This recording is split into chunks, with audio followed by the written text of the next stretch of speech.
Okay, welcome back to Canary One, which is a little organic garden or organic farm in Clarkston, Georgia.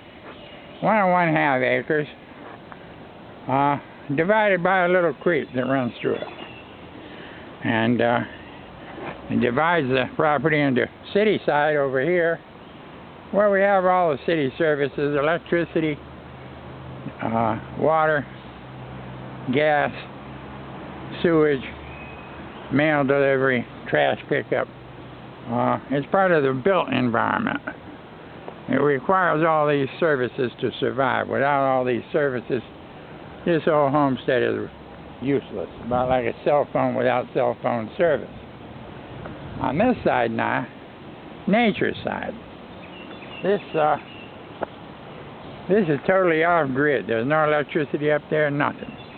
And I'm going to build me a little off-grid shelter up there.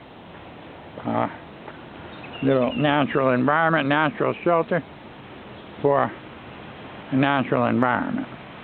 It will be self-sustaining. This property will be self-sustaining. And the first resource is this little creek, which originates across the road a couple hundred yards upstream. What I've done here is I put a couple of water stops here. There's one there and one down here, and this is a little dam I built across. My little tractor wagon. And the first resource here, of course, is the water.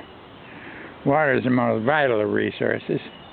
And here we have a lot of soil up there on the base of that forest. The soil is just wonderful for growing stuff. Over here, I have some composting bins, and it gets some sunshine on the property. We can get more sunshine by cutting trees, and there's not much I can do about the air.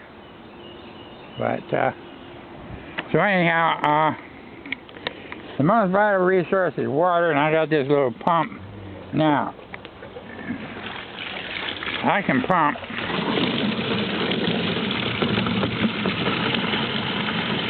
about 30 gallons a minute. I'm going to pump the water into the wagon, and then I can carry it around the property to irrigate whatever I have growing, which is not much at the moment. And now what these water stops do is they raise the level of the river.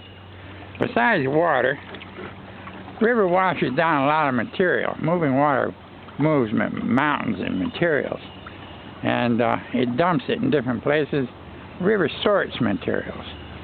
Way upstream, it dumps a lot of gravel, and right here it dumps a lot of sand.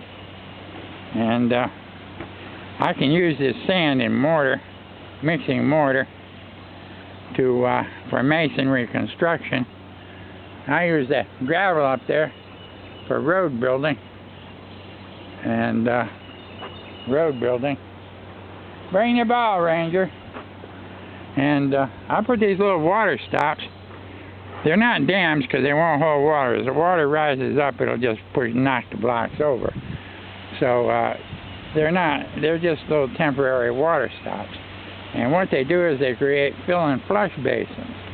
I can fill this basin up here. I go to the next one. Okay. That's I don't know how long that was since we started, but that pumped 35 gallons of water from the time we started. So